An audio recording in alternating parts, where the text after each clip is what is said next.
Hello, welcome back to SCI Teach. So in the previous video, we started chemistry revision, SS1. And we started from introduction to chemistry down to chemical combination, bonding. So today we're going to continue from there, from system of naming compounds. Remember to subscribe to this channel, like and share this video to your friends who are also preparing for exams so that they can join us in acing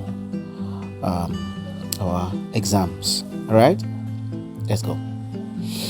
System of naming compounds.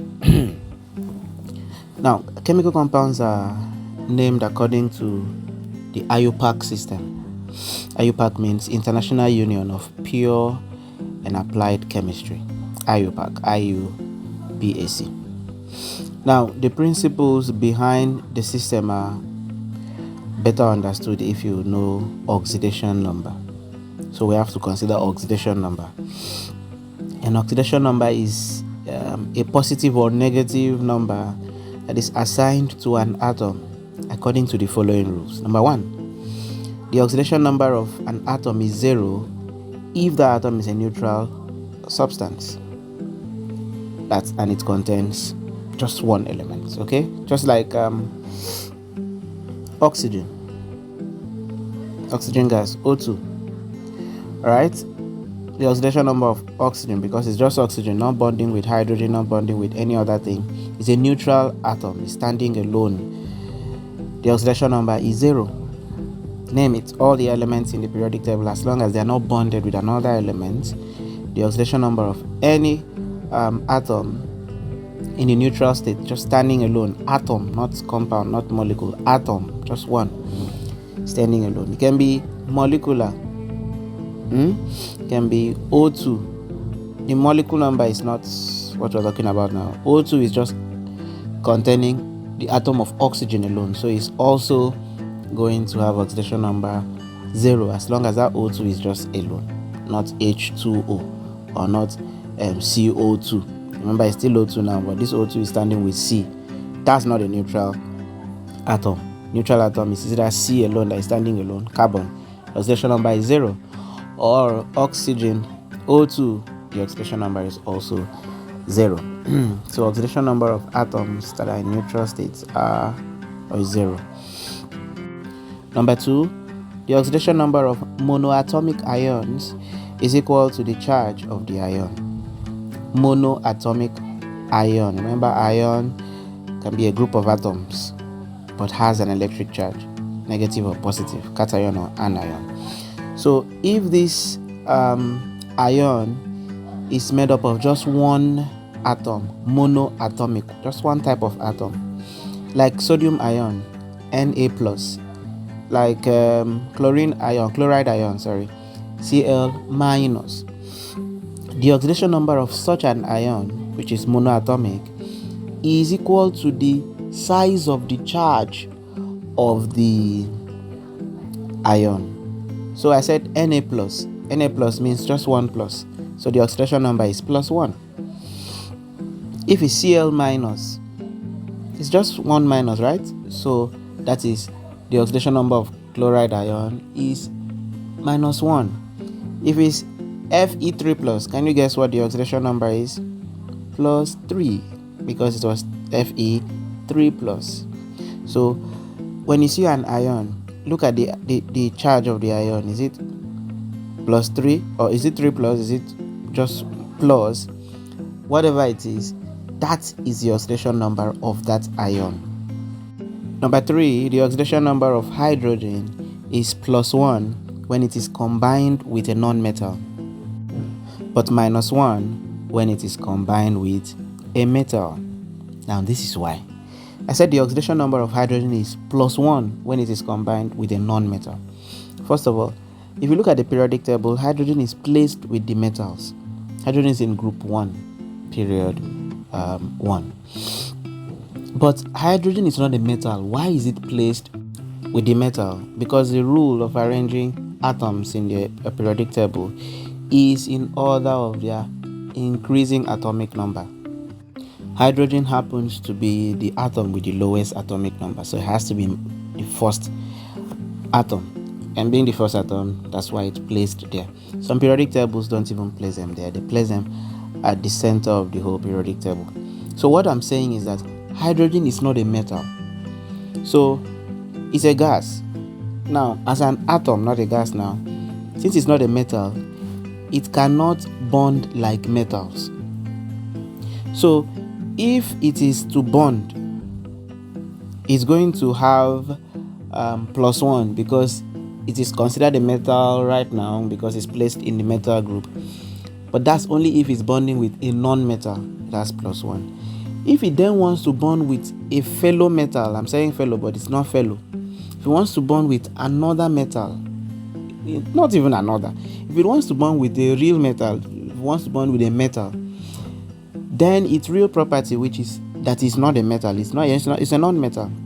It has to be the one to take the negativity because it's not a metal. The real metal takes that positivity. It could only take that +1 oxidation number because it is in group 1 and because it was bonding with a non-metal. When it sees who is the real metal now, the real metal has to take that positivity because metals have positive ions. Okay, so the oxidation number of hydrogen is always +1 when it is bonding with a non-metal, like in the case of CH4. So hydrogen will take plus and carbon has to take the minus now. Or CH3 or H2O or HCl, hydrogen will be the positive atom there. But it will be -1 if it's combining with a metal, like sodium hydride, NaH. Sodium is the positive now. Hydrogen is now the minus. Lithium hydride, calcium hydride, CaH2. At this point now, hydrogen is negative in oxidation number, right? So number 4, oxygen usually has an oxidation number of -2, except in molecules and polyatomic ions that contain a oxygen bonds, like O2, O8, H2O2, peroxide. All right, so in general, I'm saying for that rule number 4 that oxygen has an oxidation number of -2, except in peroxides, where the oxidation number of oxygen becomes -1. So if oxygen is bonding with water, H2O, the oxidation number of oxygen is -2. But if oxygen is bonding with hydrogen to form peroxide, formula for peroxide is H2O2. If you can already look at that peroxide formula, you discover that if oxygen were to be -2, then it would mean that hydrogen is +2. Hydrogen cannot be +2, it has to be +1. So oxygen becomes -1 to fit in. So oxygen is -2, except it is in peroxide where oxygen becomes -1 in oxidation number. Then number 5, the sum of the oxidation numbers in a neutral compound is 0. A compound consists of 2 or more atoms or elements. So, but compounds can become an ion. Remember, an ion or radical is a group of an ion is a group of atoms that have an electric charge. So if we say SO4 2-, that is not a compound, even if it has 2 or more elements present in it. It's not a compound, it's not a molecule, it's an ion because it has a charge. But neutral compounds are like H2O, no plus, no negative. Okay, HCl, no plus, no negative. That is a compound, and that is a neutral compound. And because there is no plus, it is not plus anything, and it's not minus, it's not minus anything. It has to be 0, so it's neutral. So if you have a compound that is neutral, the oxidation number is 0. Then number 6, the sum of the oxidation numbers in a polyatomic ion is equal to the charge of the ion, just like we said for monoatomic ions. Like I said, SO4 2-, SO4 2-, that's not a compound, of course. It's an ion that has electric charge -2. 2 minus. So the oxidation number of that whole compound is -2, not the oxidation number of the last element that the -2 is attached to, or 2 minus is attached to, because if it's an ion, that charge of the ion is for every single thing that made up that ion. So SO4 2 minus means that the 2 minus is for both S and O. That means S contributed and O contributed. So you'll be asking yourself, what and what can add up to give you -2? That's how they contributed. So the -2 in SO4 2 minus is for both S and the O4. Now, but I'm saying that is a polyatomic ion because it's an ion, number one, and it's made up of not just one atom. It's not monoatomic. It's made up of more than one atom, so it's polyatomic. In a polyatomic ion, the oxidation number is equal to the charge of that ion. And in SO4 2 minus, for instance, the charge is -2, so the oxidation number is, or the charge is 2 minus, so the oxidation number is -2, right? So that's one method of naming compound. Now, another method is to use the nomenclature that IUPAC have already outlined. Like, for example, for elements with variable oxidation states, the oxidation number is enclosed in brackets, as in Roman numerals. Like, there are elements that don't only have one oxidation state. That's to say, take for instance carbon. If carbon is bonding with oxygen, it can give you either CO2, that's carbon 4 oxide, or carbon 2 oxide. Are you hearing what I'm saying? Carbon 4 and then carbon 2. So the oxidation number of carbon in carbon 4 oxide is 4, but the oxidation number of carbon in carbon 2 oxide is 2. That means carbon doesn't have one or a fixed oxidation number. It has a variable oxidation state. So in such elements, or in such cases, in the compound, the oxidation number of that element is written and enclosed in a bracket. That's why you write carbon 4. The 4 is IV, and inside the bracket, oxide, carbon 4 oxide. Okay, tetraoxosulfate 6, because the oxidation number of sulfur in that compound at that point is 6. Okay, then you can have trioxonitrate, whatever, tetraoxocarbonate 4, and so on. So that's another way. For instance, we have CuCl2, that's copper 2 chloride, but we have Cu2O, which is copper 1 oxide. So copper formed a compound with chlorine, and also formed a compound with oxygen, but the compound it formed with chlorine, that's copper 2 chloride, the oxidation number of copper was 2, so we put that 2 in a bracket after the copper, say copper 2 chloride.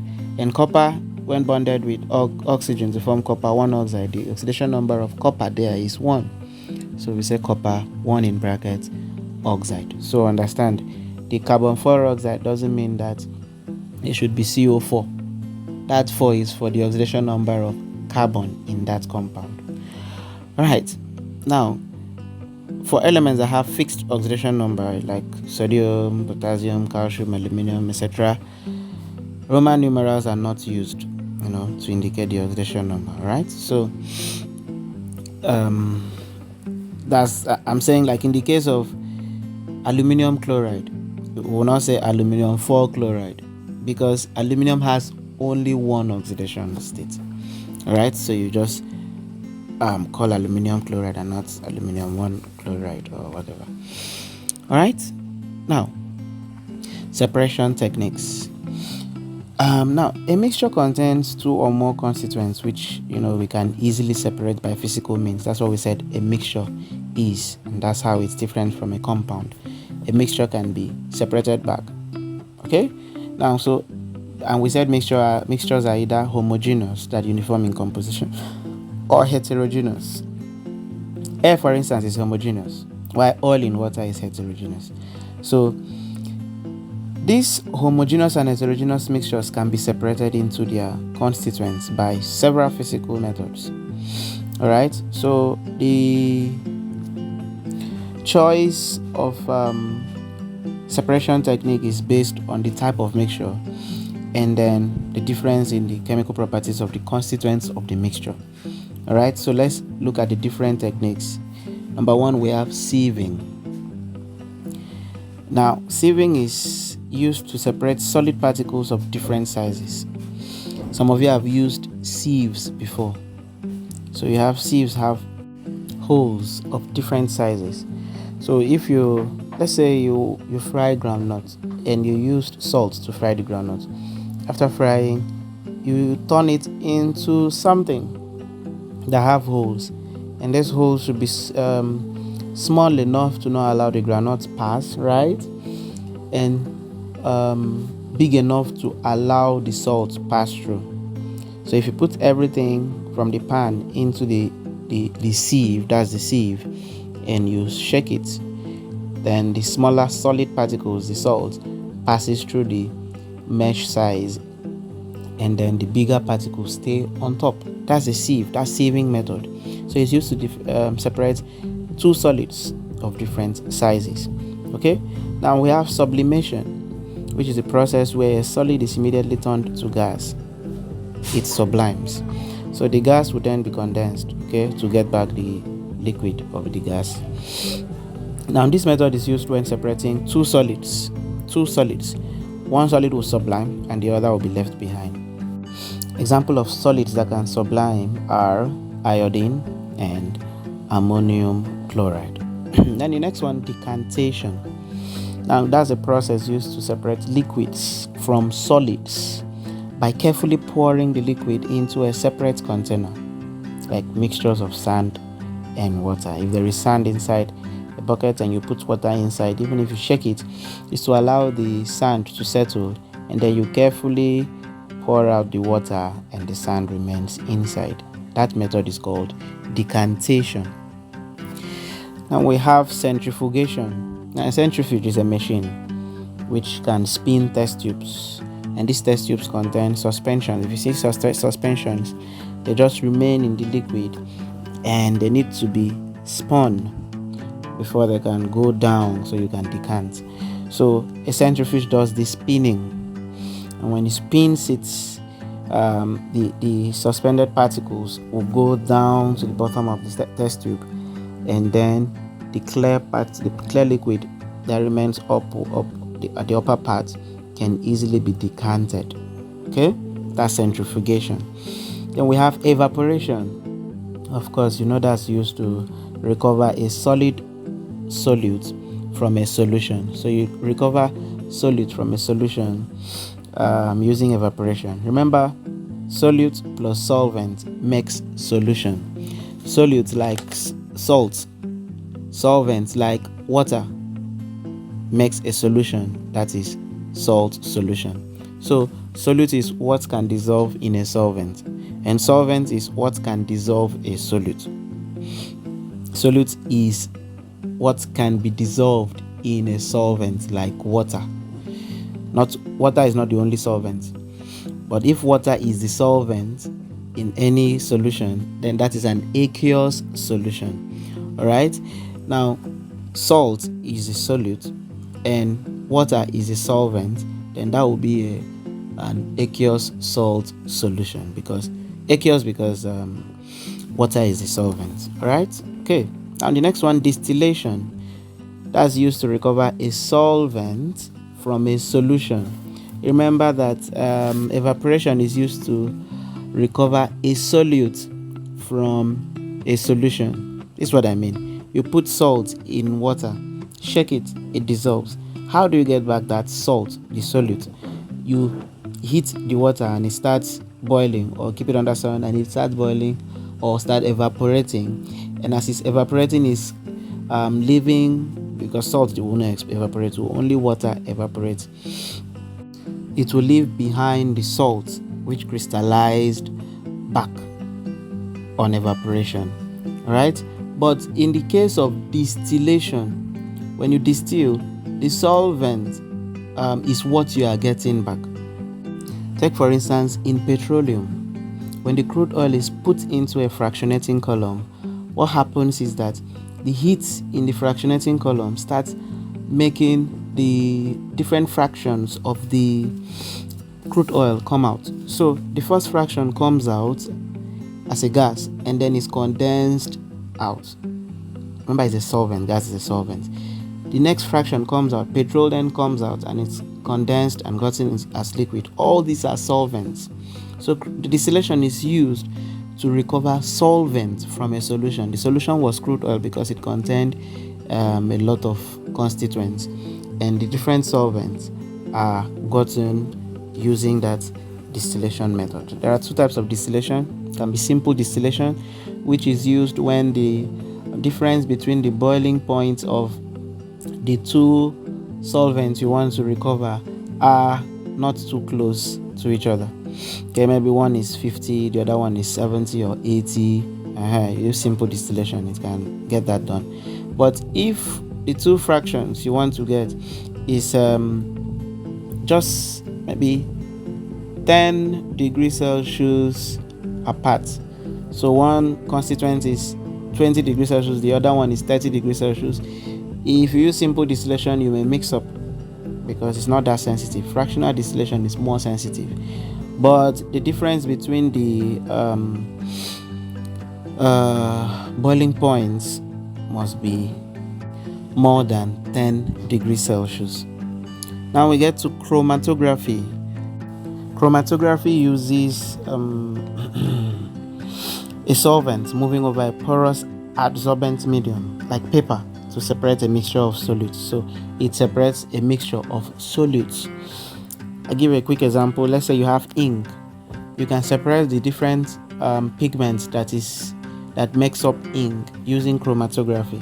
So you just make a dot of the ink, maybe pen, on a paper, and then put the one end of that paper in water or any other solvent, and then the solvents like the water will start rising on the paper even when everything is not inside. You know that normally when you put tissue in water, it starts to, the tissue soaks up the water even when even the areas of the tissue that was not inside the water. So as the solvent passes through the ink, it starts separating out the colors or the pigments that made that ink. Then we have flotation, which is a technique driven by separation of solids by density, the difference in densities. Now you have to also note what is the principle or what is the driving force of these separation techniques. Take note of them. Like we said, distillation. Distillation is driven by boiling point. Boiling point is what makes distillation possible. Okay, like we're talking about flotation now. What makes flotation possible is density. Okay, so we also have magnetism, which is driven by the ability of some substances to be attracted to its magnetic field. We have filtration, which is driven by separation by particle size. So if you want to filter, the particles that can't pass through the mesh will stay up, or the filter paper will stay up, while the ones that can pass through will pass through. So the technique is driven by separation by particle size. All right. Now we have crystallization, which is driven by separation by solubility. Okay. Now crystallization means forming of crystals, in case you don't know that. Then we have fractional crystallization as another type of crystallization. So let's look at pure and impure substances. Okay, a pure substance has uniform composition and properties in all their parts. Now, pure substances have fixed boiling and melting points. Like water should boil at 100 degrees Celsius if that water is a pure water, not pure water, like water that is just H2O, no impurity, no acid in it, no base in it, no juice in it, no salt in it, no impurity of any kind. Then that water will boil at 100 degrees Celsius, because pure substances have fixed boiling and melting points. Then the constituents which make up a pure sample cannot be separated by physical means. Okay. Then elements like hydrogen, helium, are pure substances. Compounds also, like water, hydrochloric acid, they are also pure substance. Okay, take note of this. A pure substance gives one spot on a paper chromatogram. Like I said, you can use ink on a paper, and then as the solvent is passing through the ink, it will separate out the colors. That's because that ink was made up of other pigments or other colors, so to say. Now, if it was a pure substance, it wouldn't be made up of other substance. So you can also use paper chromatography to know what a pure substance, or if it's a pure substance or not.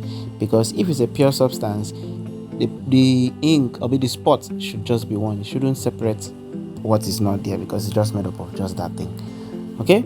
Now, impure substances, take note that a substance is said to be impure if it has a particle of other substances mixed in it. Okay, so the constituents of mixed substances may be present in any ratio,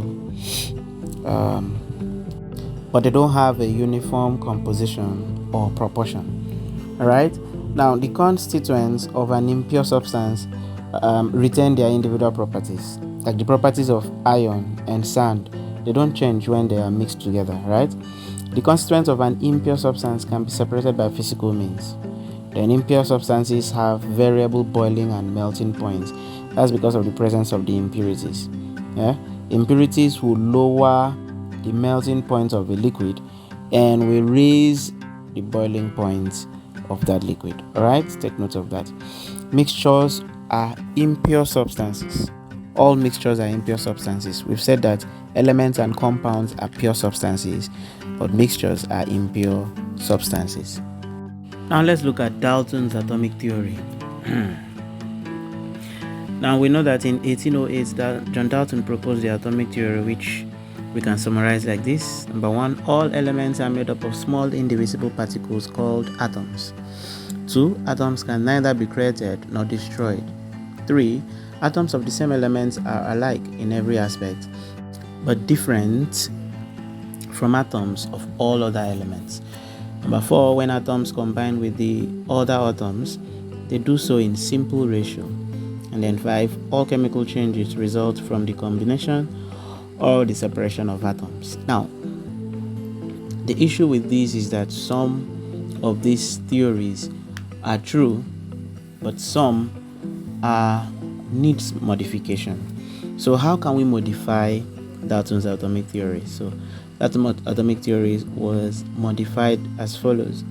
Number 1 said all elements are made up of small indivisible particles called atoms. The key word there is indivisible. So the catch is, if you can't divide something, how then do you say the thing is made up of protons, neutrons, and electrons? That means you can divide it. Okay? So the Rutherford's discovery of protons, neutrons, and electrons proved that theory wrong. Right? So we still accept that all elements are made up of atoms, but atoms are not indivisible. It's not an indivisible solid piece or block. Then the second one, atoms can neither be created nor destroyed. Now, this statement still holds for ordinary chemical reactions, the reactions you see in the lab or simple reactions. But during a nuclear reaction, like the fission of uranium, the nucleus is broken up into smaller units. So atoms are destroyed at that point, okay? Or more smaller atoms created, okay? That's what I'm saying. This change occurs during nuclear fission and destroys the atoms. Okay? So if we say atoms cannot be created, cannot be destroyed, that can be true for ordinary simple reactions, but when it comes to big reactions like the nuclear reactions, atoms can be destroyed. And number 3, atoms of the same elements are alike in every aspect, but different from atoms of all other elements. Now, the discovery of isotopes, which we're going to treat later, which isotopes have different mass number and the same atomic number, that's due to the difference in the neutron number. Okay, So because of that, hydrogen, which we call hydrogen, is just an isotope, because the isotopes of hydrogen are hydrogen, that's protium, deuterium, and tritium. Now, three of them are alike because they have the same atomic number, but they are not alike in neutron number. One does not have any neutron, the other has one neutron, the other has two neutrons. So you can't say at that point that atoms of the same element, they are still hydrogen now, you can't say they are alike in every aspect. They are alike, but not in every aspect. Okay, so the discovery of isotopes proved that wrong. Then number 4, during a chemical reaction, there is a combination of atoms in small whole numbers, say multiple ratios. Now, this statement is generally true, but only for inorganic compounds. That's because inorganic compounds usually contain a few atoms per molecule. Now, carbon forms very large organic molecules like proteins, starch. Those are, in your chemistry, you call it giant molecules. Now, in such cases, you see that carbon don't form simple ratios. You can have C6H12O6. You can have C25, C30, C100. So those are not simple ratios. So that's not completely true. Alright? And let's go deep into the isotopy and see. Isotopy is the phenomenon whereby atoms of an element exhibit different mass numbers but the same atomic number. And I've said already, this is due to the difference in the number of neutrons that are present in those atoms. Now, such atoms are known as isotopes. So isotopes of an element have slightly different physical properties, but they exhibit the same chemical properties. Take note of that. Isotopes of an element have different physical properties but have the same chemical property. That's because the neutron contributed only to the mass of the atom, not to its chemical behavior. Alright, so let's see how to find isotopes. Take an example. An element X has two isotopes of X20 and X22 in the ratio of 1:3. What is its relative atomic mass?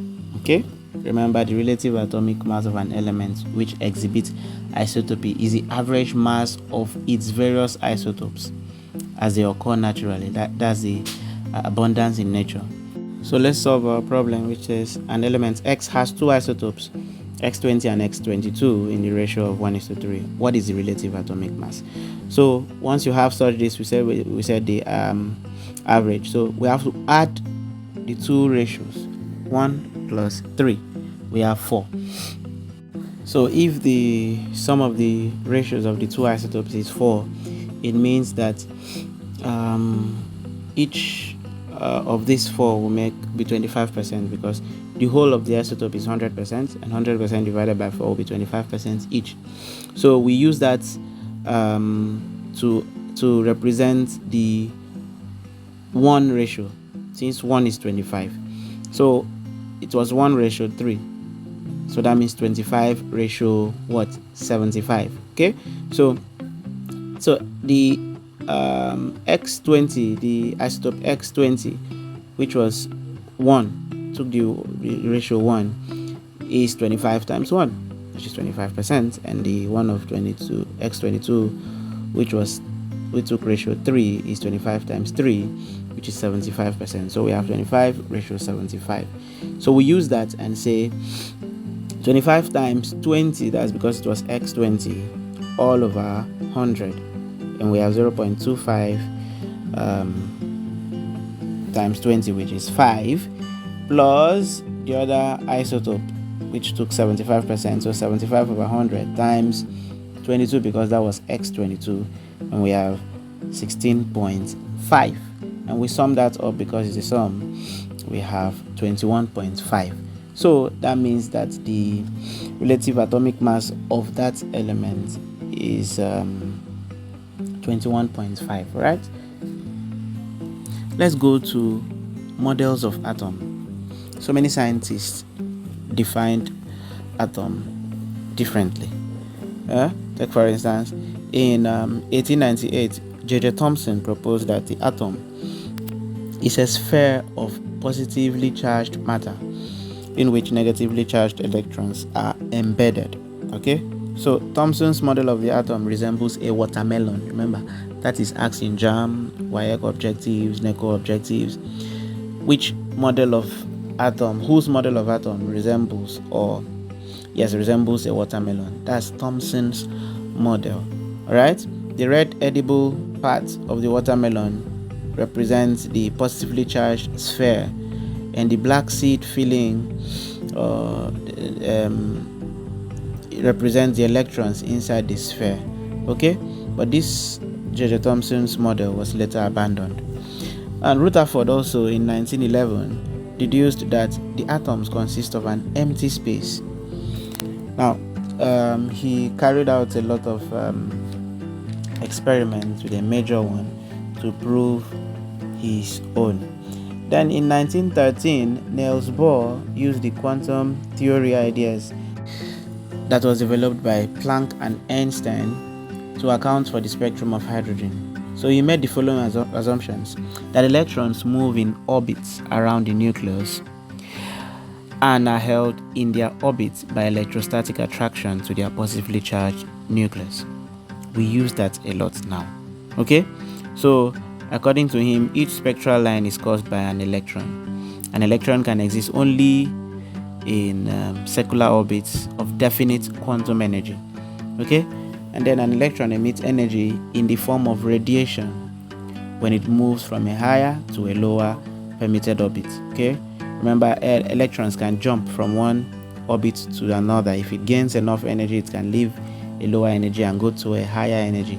If it loses that energy in which it used to jump to that point, it returns to its original orbit, and then the energy lost comes as a flash of light. That is what is seen as a spectral line according to Bohr's atom. Now, when it is in its original, when the electron is in original orbit, that's its ground state.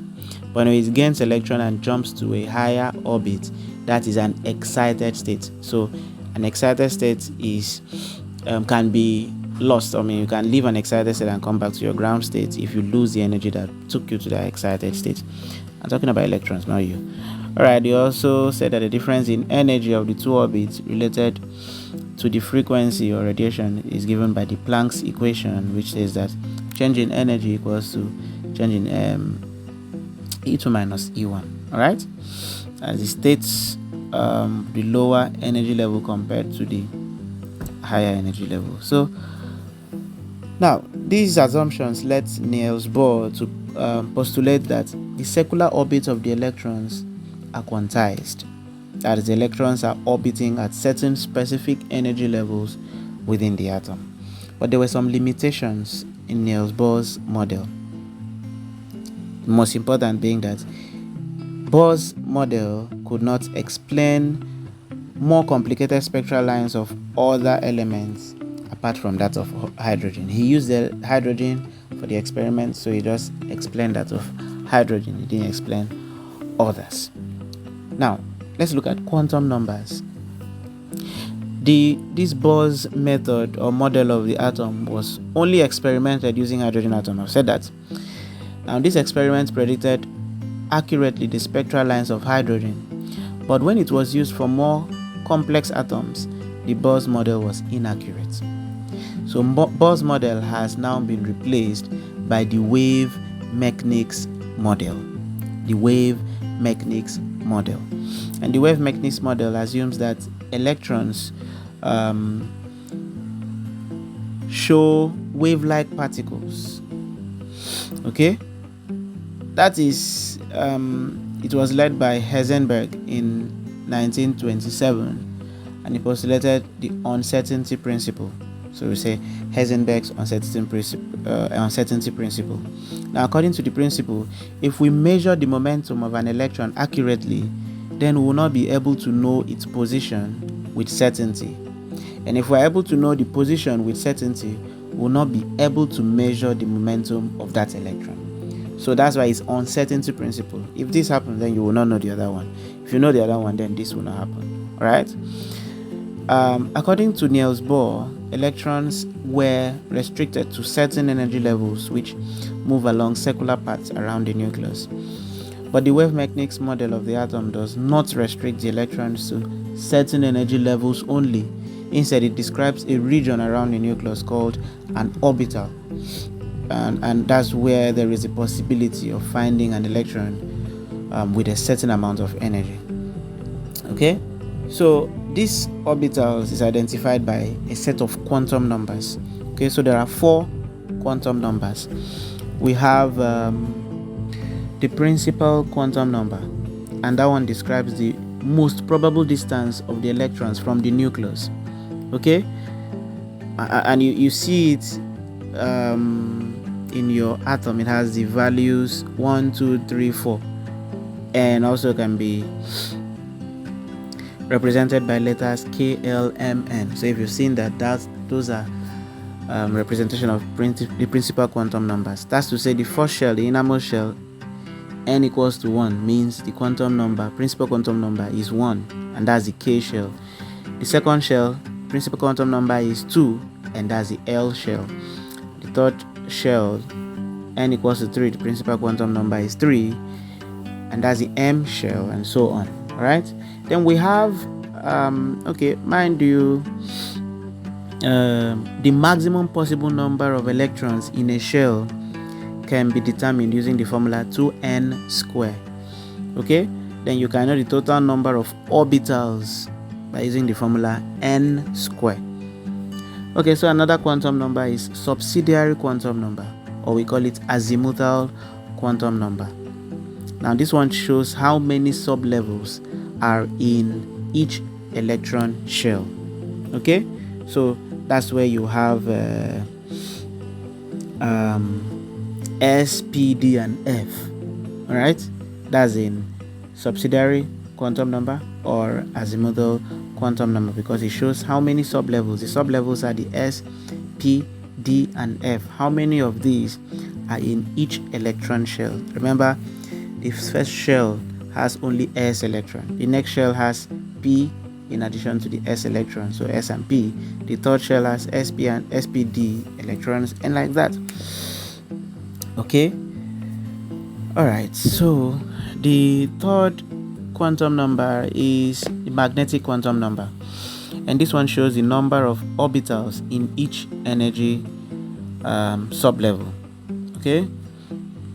This when we know that the S sublevel has 1 orbital, the P sublevel has 3 orbital, the D sublevel has 5 orbital, and the F sublevel has 7 orbitals. But take note and remember that each orbital can contain maximum of 2 electrons. So if the S orbital has or if the S sublevel has 1 orbital, and each orbital can contain maximum 2 electrons, then that means the S sublevel can contain maximum 2 electrons. The P sublevel has 3 orbitals, and each orbital can contain maximum 2 electrons, which means the P sublevel can contain maximum 6 electrons, 3 times 2. The same way till F. That's decided or determined by the magnetic quantum number. Then we have the fourth one, spin quantum number. Now, an orbital can only hold 2 electrons, which will spin on their axis in opposite directions. That's why you see one arrow up and one arrow down. That's to show that they spin in different directions. So these spins are denoted by the spin quantum number. Okay, now when it spins in the clockwise direction, that is plus half and represented by an upward arrow. If it spins in the anti-clockwise direction, it is minus half and is represented by a downward arrow. Okay, so spin quantum number shows the direction of spin of the electrons.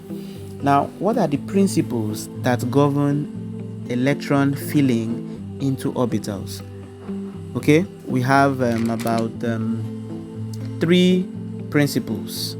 Number 1, Pauli's exclusion principle, and this principle states that two electrons in the same orbital of an atom cannot have the same values for all the 4 quantum numbers. Now, this means that if the two electrons are considered to have the same values for principal quantum number, azimuthal quantum number, magnetic quantum number, they won't have the same spin quantum number. They'll be different. Okay? That means that no two electrons in any atom can have an identical set of quantum numbers. That's the Pauli exclusion principle. Then we have the second one, Hund's rule. Hund's rule states that electrons occupy each orbital singly first before pairing takes place in a degenerate orbital. That's to say, when you are filling electrons into orbital, as long as it is a degenerate orbital, fill in electrons singly first, 1 1 1, before you come back if it remains, and complete it. Wherever it ends, the other does not have complete. We have incomplete or unpaired electrons. That's what I mean is, if you have an atom that has 6 electrons, you have to start from 1s, then go to 2s, then go to 2p. Remember electronic configuration if I'm saying all this, so we'll visit that. Now, you fill in the s orbital, the 1s orbital completely, 2, because it's just one orbital. Fill in the 2s orbital completely, 2, because it's just s orbital.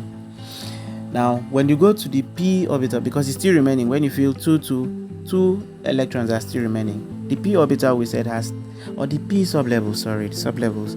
The p sublevel has 3 orbitals, and these 3 orbitals can contain 2 electrons each. So you're not going to go ahead and put the 2 electrons remaining into one orbital of the p sublevel. You share them equally first. If it's not enough, then wherever it stops there. But you can't just carry 2 of them and put in one orbital. That's how electrons enter into orbitals.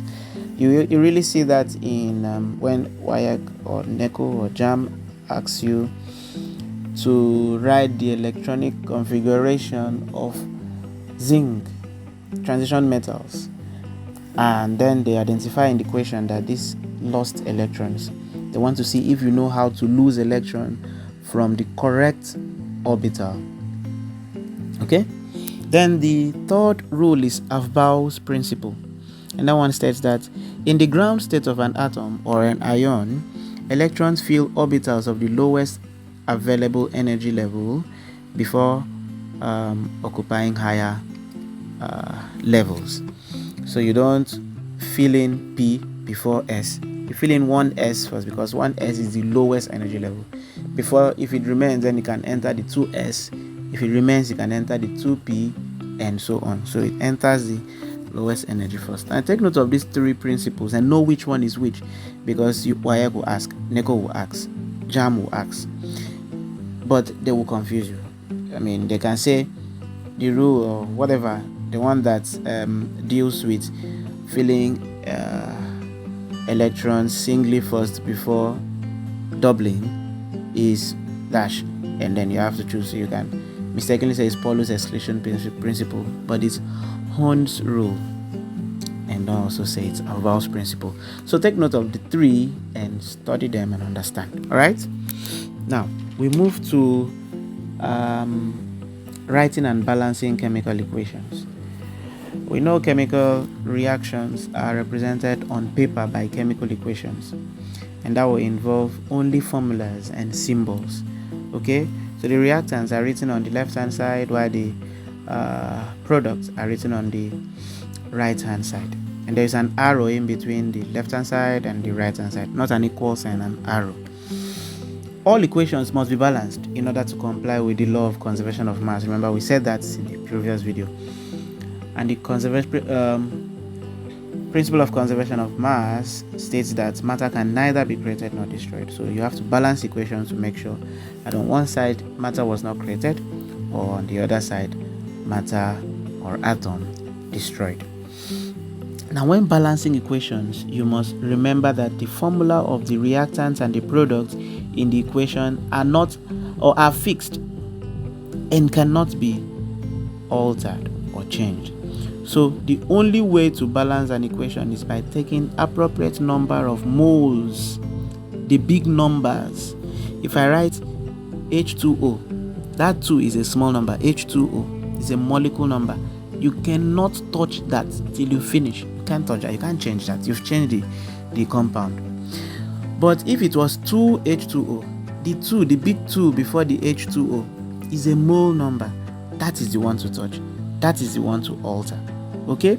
So you take note of the mole numbers, the big numbers, before the formula of the reactants and the products that are concerned.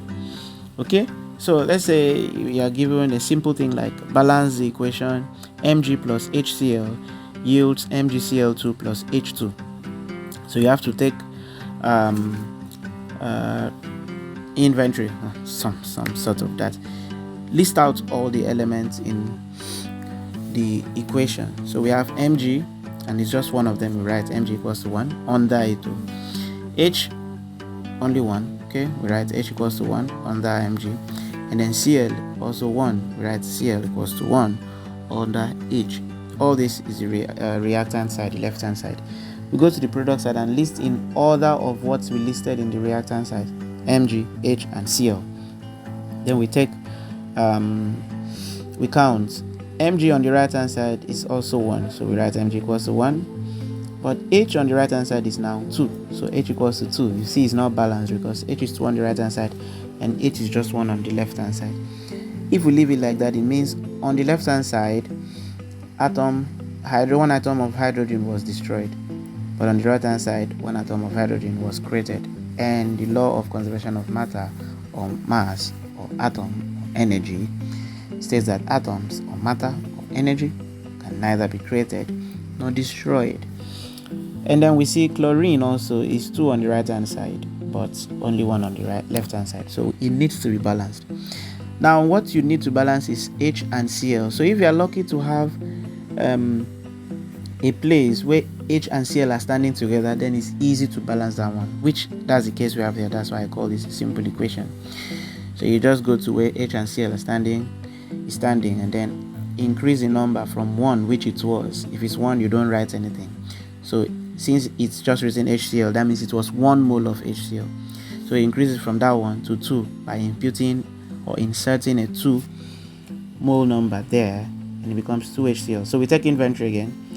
Mg is still 1 on the left hand side and 1 on the right hand side. Mg is balanced. H is now 2 on the left hand side and 2 on the right hand side. H is balanced. Cl is now 2 on the left hand side and still 2 on the right hand side. So Cl is balanced. All the atoms are balanced. So we know we've balanced that equation. That's how to balance equation. You practice more on that and you see you become perfect in balancing equation. Now we move to kinetic theory of matter. This is a revision, so we're just making sure we touch all the important points and leave out the excesses.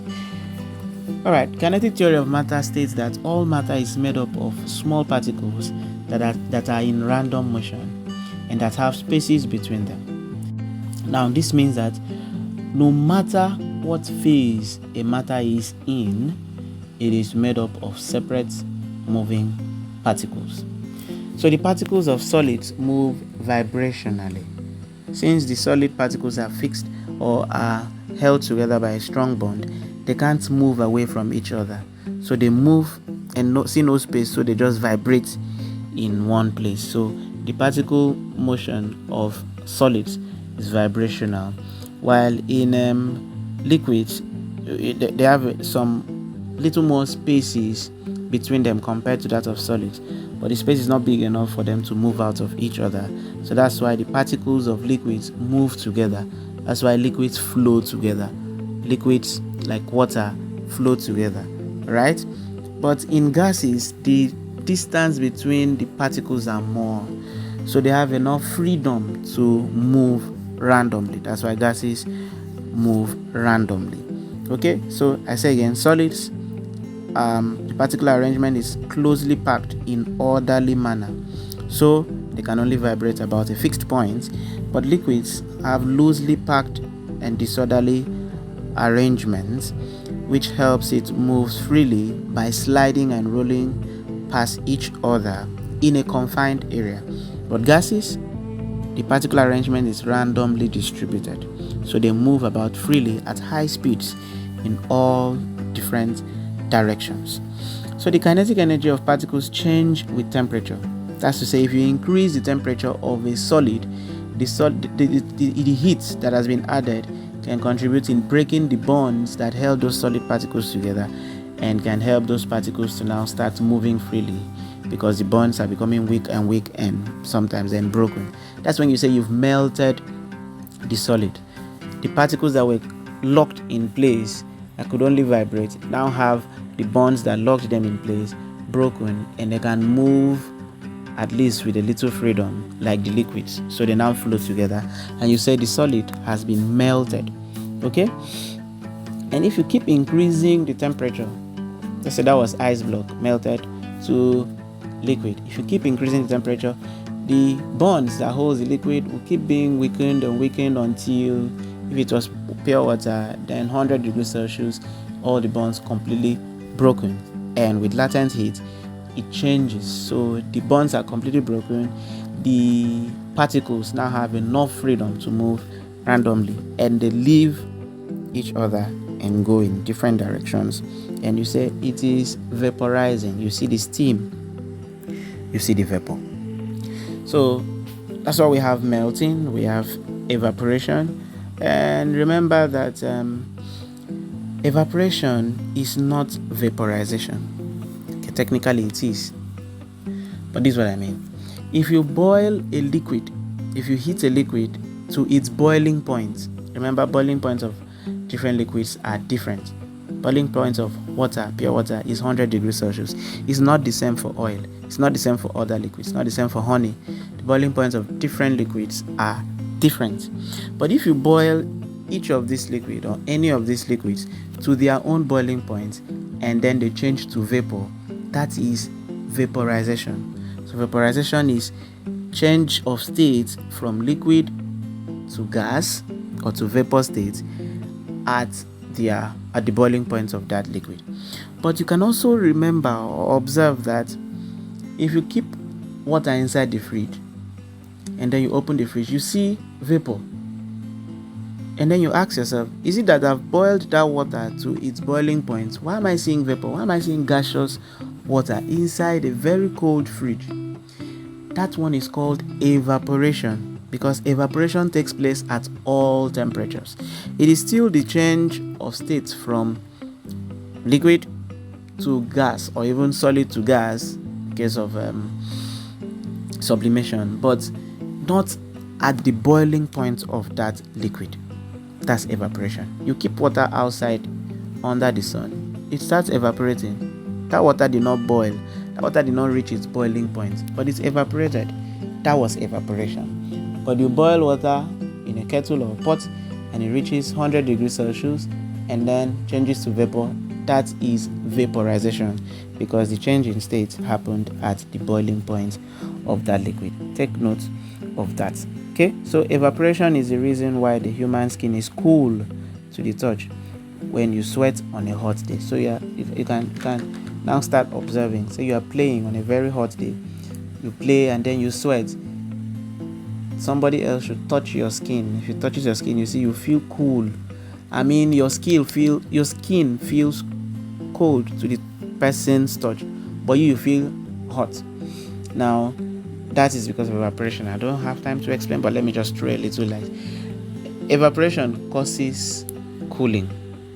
Okay, if something evaporates, the hot or the particles of that liquid with more energy is what left, and when something that has more energy leaves, it leaves behind lower energy. So what is remaining is cooler than what has gone. Okay, so if that happens, you are sweating on a hot day and you feel that heat, you see your body responds to that and tries to cool you down by releasing that heat to the atmosphere, and it starts leaving. That's why after a while you now feel cool, because your pores exchange the heat to the atmosphere. That was evaporation. and leaves you cooler than you were. That's why when someone touches you, you are cooler than you feel. Okay. Also note that condensation is the change of state from gas to liquid. Okay. Now, what are the factors that affect the rate of evaporation? Remember that temperature of the liquid can affect the rate of evaporation. If I keep water outside and allow the sun to evaporate it, it will take a long time. It can take one day it can't take more than 1 day for the water, maybe it was in a bucket, to completely be evaporated. But if you take that water, put it in a pot or kettle and put it on stove or gas, whatever heating source, and heat it, the temperature is higher at that point, so it helps the evaporation process and leads to vaporization, which will finish that water in a shorter period than if it was under the sun. So the increase in temperature has helped to speed up the rate of evaporation. So that's a factor, temperature. Then wind or drought. You see, during Harmattan or a windy time, you wash your clothes and dry it and spread it, and you see the air or the wind helps it dry fast. The air extracted, or the wind extracted, the moisture from the cloth and it dried fast. So that is evaporation also, that is helped by wind. Drought is absence of water. Let's say they dry, like that Harmattan period now. Harmattan period, the air has need for water. The air is dry. The humidity of the air is very low. So anywhere it sees water, it sucks it up because the air needs to be humid. So you wash your cloth and put it outside. Even if it's inside, the air around it sees where the moisture is and comes and extracts it. And I'm saying it as if it's a human being, but I'm just making you understand, because there is the humidity of the air is very low. It needs water from everywhere. It sucks it out from everywhere. Your skin, your lips, it sucks it out. Your lip become dry.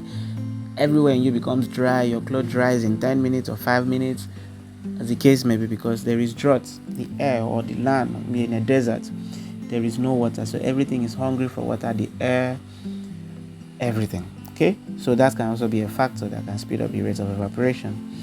And then we have humidity, like I said, amount of water vapor in the air. And then we have nature of the liquid. Is the liquid thick or thin? Water can evaporate faster when it is liquid than when it is solid, because liquid is thinner than solid.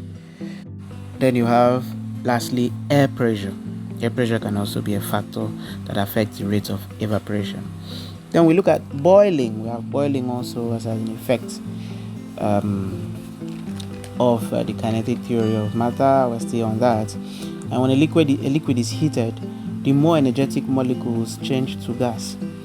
This spreads out and form bubbles. Now these molecules rise to the surface and enter the atmosphere. And when this happens, the liquids begin to boil. So the temperature at which this happens is called the boiling point. So boiling point is not a point, it is a temperature. Boiling point is the temperature at which a liquid boils. Okay, the liquid begins to boil when atmospheric pressure is equal to the vapor pressure of the liquid. So that's also a JAM WAEC objective question. The water you are boiling or you are heating will only boil when the pressure inside that liquid reaches the pressure in the atmosphere. So when atmospheric pressure is equal to the pressure of the liquid, that water will boil. So it's just how long or what temperature will that meeting point be. That's what you call boiling point. Okay, so boiling point of liquid increases in the presence of impurities. So I've already said that impurities will raise the boiling point of liquids. Okay, and impurity does not mean dirt. Okay, impurity is whatever comes into a substance to make it not that substance alone. Okay, if you had hydrogen and then you introduce sulfur, that's now an impurity. I don't want to call that because that may be a compound. Okay, let's use water. We have water and then you put in sugar in it. Sugar has added another chemical nature to that water. So sugar is an impurity to that water. So impurity is not dirt, it's whatever comes in to make a substance impure, to make a substance not itself, not just that substance alone. What are the features of boiling? What do you see and know? Okay, this is boiling. Boiling takes place at a specific temperature. That's boiling point. And it takes place throughout the liquid. Have you ever heated water and when it starts boiling, you see only one side boiling and the other side not boiling? No. Boiling takes place throughout the liquid. Alright? Then bubbles are formed. You see those bubbles and you know the water is boiling. And then vapor pressure is equal to atmospheric pressure. Those are the features of boiling. Take note, that's a theory question in WAEC and NECO. What are the difference between boiling and evaporation? An important theory question in WAEC and NECO. The differences between boiling and evaporation.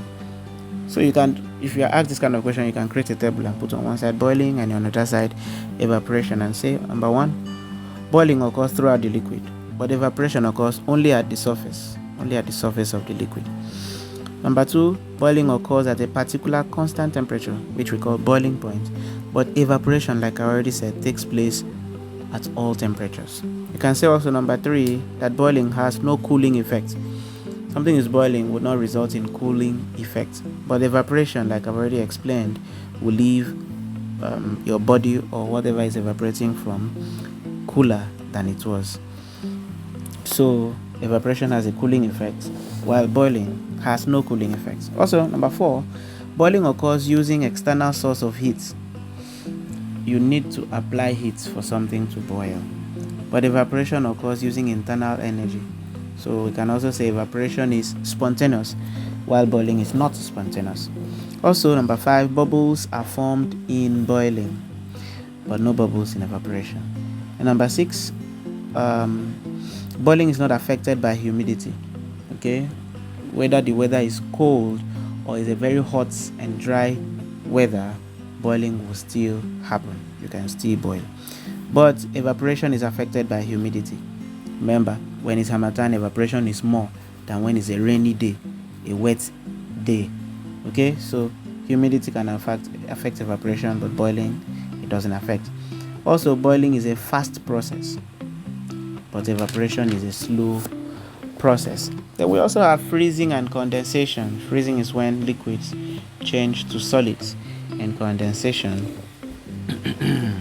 is a process where a vapor loses some of its kinetic energy to a cooler body to change into liquid. So vapor change into liquid is condensation, while liquid change into solid is freezing. I've already explained this in the previous video, but let me explain latent heat.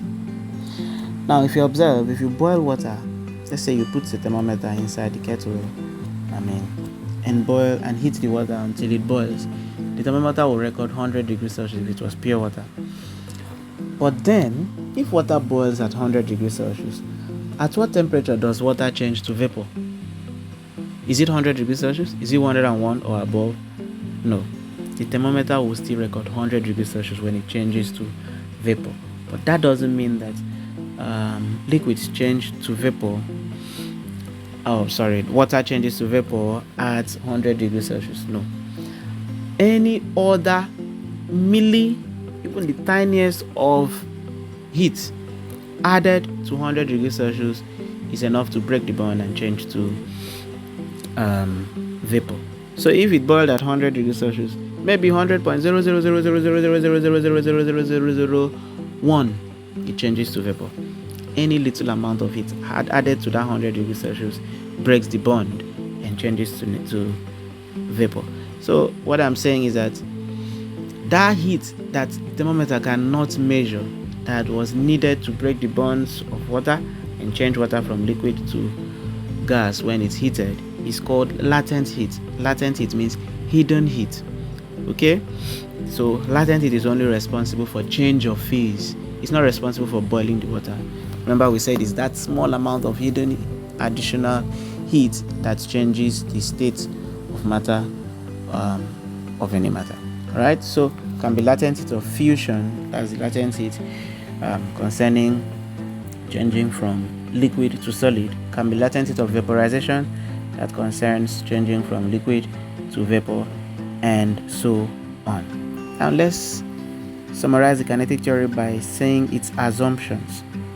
Okay, so the kinetic theory assumes that number one, gas molecules move randomly in straight lines, and doing so they collide with one another and with the walls of the container. That's an assumption of the kinetic theory. And then number two, the collisions of gas molecules are perfectly elastic. And that number three, the actual volume occupied by a gas molecule is negligible compared to the volume of the container. Number four, the cohesive forces between the gas molecules are negligible, very tiny, you can neglect it. That's the assumption. And then number five, the temperature of the gas is a measure of the average kinetic energy of the gas particles. You can also remember diffusion, osmosis, Brownian motion. These are also under kinetic theory of matter. You know that diffusion is a movement of solute particles through a medium from an area of a higher concentration to an area of a lower concentration. Don't be confused by higher concentration and lower concentration. Let me just put an example through. Let's say you spray a perfume. You stand where you at one corner of the house and spray a perfume. The perfume comes out and the concentration of the perfume particles is more in that area. Now that perfume will spread to other areas of the house because those areas of the house didn't have these particles of the perfume, or we say those areas of the house had lower concentration of the perfume particles. So it spreads from a region of higher concentration to a region of lower concentration. That's diffusion. So diffusion mostly occurs in gases. Okay, but osmosis is the movement of solvent liquids like water, fluids. Okay, osmosis is the movement of solvent particles across a semi-permeable membrane from a dilute solution into a more concentrated solution, which becomes more dilute as that happens. Okay, so the reason for osmosis is to equal the concentration of both sides of the membrane. Okay, then we have Brownian motion, which is the continuous random movement of particles. Okay, like smoke. If you burn something and the smoke starts going up, you cannot predict that the smoke is going to go in a straight line. They will move randomly. Particles just go in zigzag or random motion, move to anywhere they want to. That's an example of Brownian motion. Or let's say you put powder in your hand and blow it with the air from your mouth. The powder particle spreads randomly to any direction and then until it drops on a surface. Alright? Now let's quickly look at the gas laws. Okay? We have about 7 of them. Let's start with Boyle's law. Boyle's law states that the volume of a given mass of gas is inversely proportional to its pressure, provided that the temperature remains constant. So the representation is the graphical representation. You see pressure increases as volume decreases, because it says that the volume of a given mass of gas is inversely proportional. Inverse means when the other I don't know how to use value or whatever is increasing. Okay, let me put it this way: if one species is increasing, the other will be decreasing. So in Boyle's law case, if volume is increasing, pressure will be decreasing, or if pressure is increasing, volume should be decreasing. That's why in the graphical representation of Boyle's law, you must put that P and V and show that when P is big, V is small, and as P is getting smaller, V is getting bigger. Alright, and the formula for Boyle's law is P1V1 equals to P2V2. And then Charles' law states that the volume of a given mass of gas is directly proportional to its temperature, and this temperature is measured in Kelvin, provided that the pressure remains constant.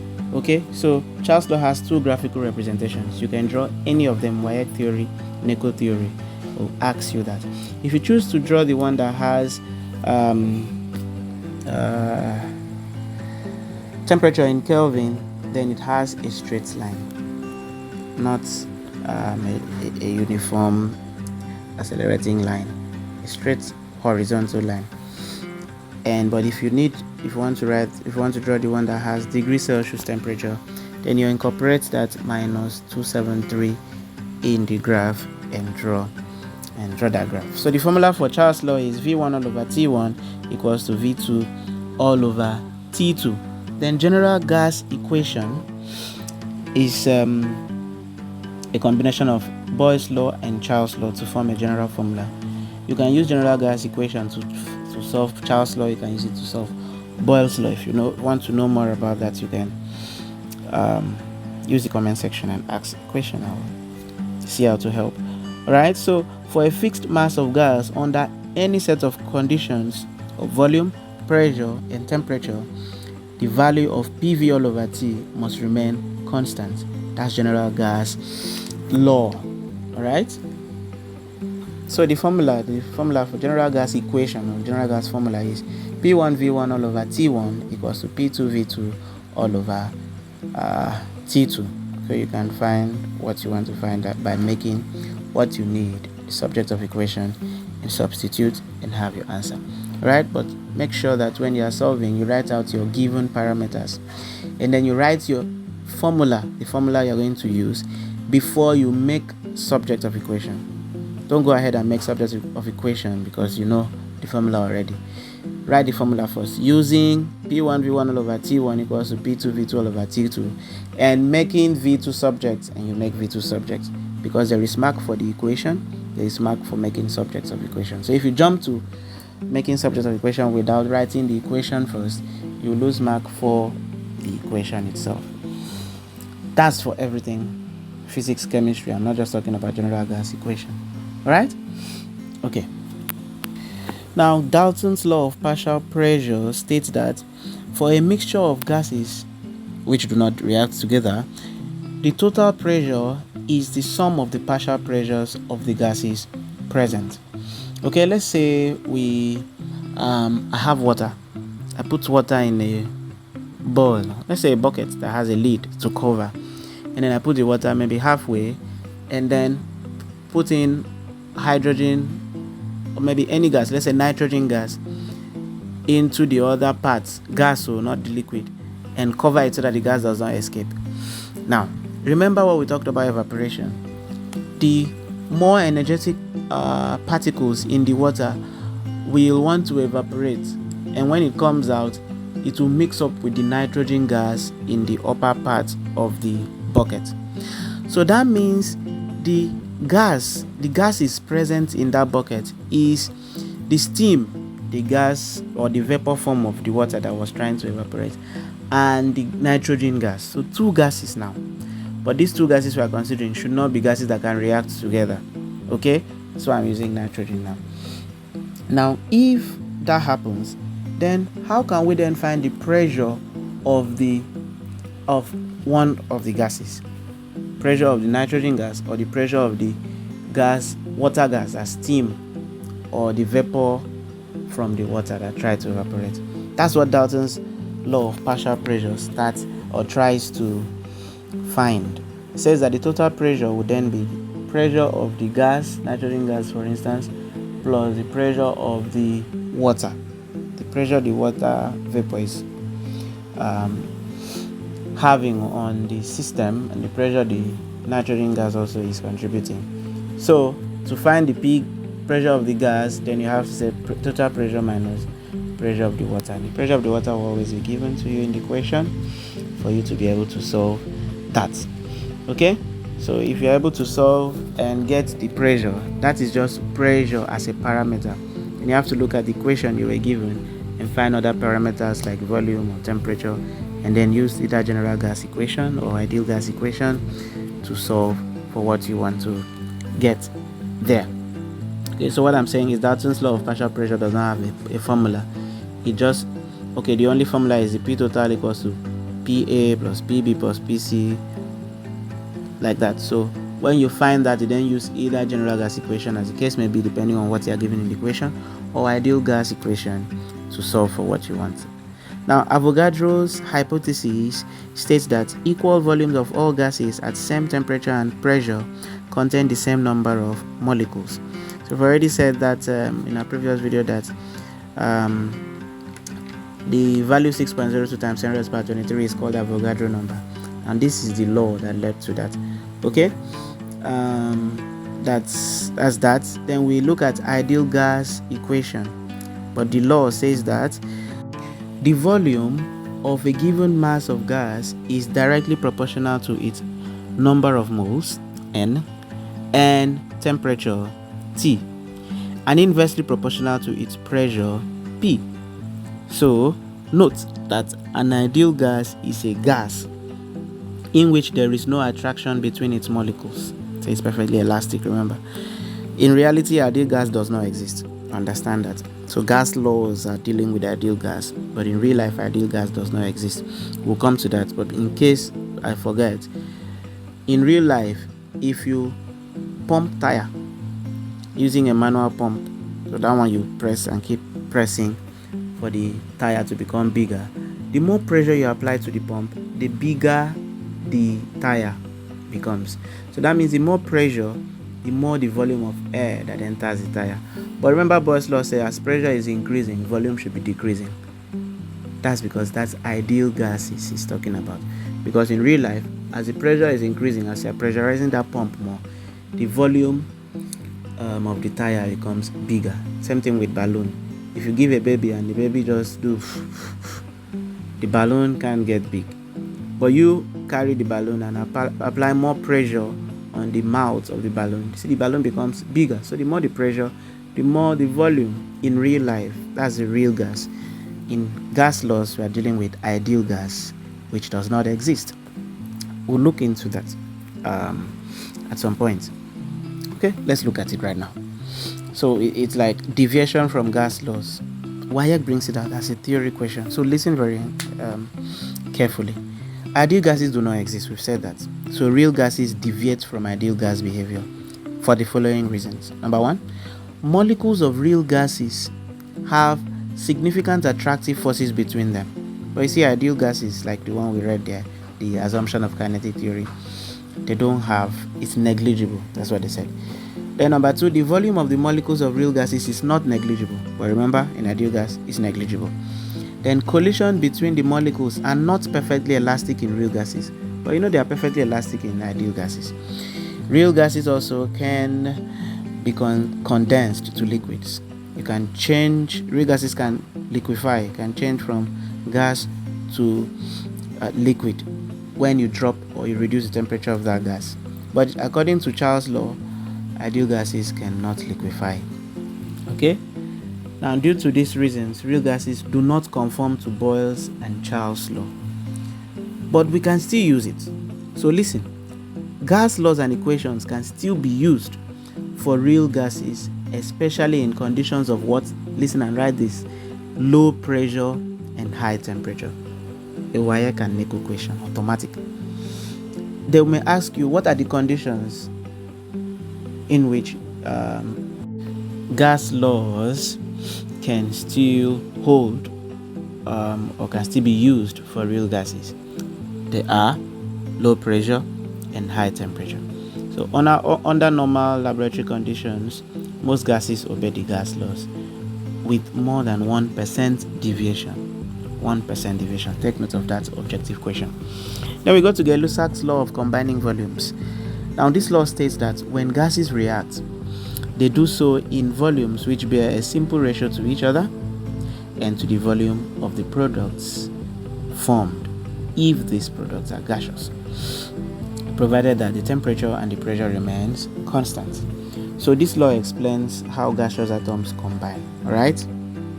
Then relative vapor density of gases. Now the vapor density of a gas or a vapor is expressed as the number of times that a given volume of the gas or a vapor is as heavy as the same volume of hydrogen at a particular temperature and pressure. Okay, that means that at a constant temperature and pressure, vapor density of a gas will be equal to mass of a gas or mass of a given volume of a gas or vapor all over mass of an equal volume of hydrogen. Okay, now vapor density can also be used with relative molecular mass, as we can say that relative molecular mass of a gas is equal to mass of one molecule of a gas or vapor all over mass of one atom of hydrogen. But recall that vapor density times 2 equals to relative molecular mass. So you can say 2 times vapor density equals to relative molecular mass. That means we can use the formula that vapor density equals to relative molecular mass divided by 2. You know when to use any of these to solve, and you get your answers correctly. Then Graham's law of diffusion of gases states that at constant temperature and pressure, the rate of diffusion of a gas is inversely proportional to the square root of its density. So you can simply use the formula for this law. R1 all over R2 equals to square root of density 2 all over density 1. If you don't have density, remember vapor density, 2 times vapor density is relative molecular mass. So if you don't have vapor density in the equation, you'll be having molecular masses. So you can also use the formula R1 all over R2 equals to root M2 all over M1 to solve. Okay, there are videos about that, so you can watch that, search through the lecture playlist and find the videos about this, and you'll be able to solve easily.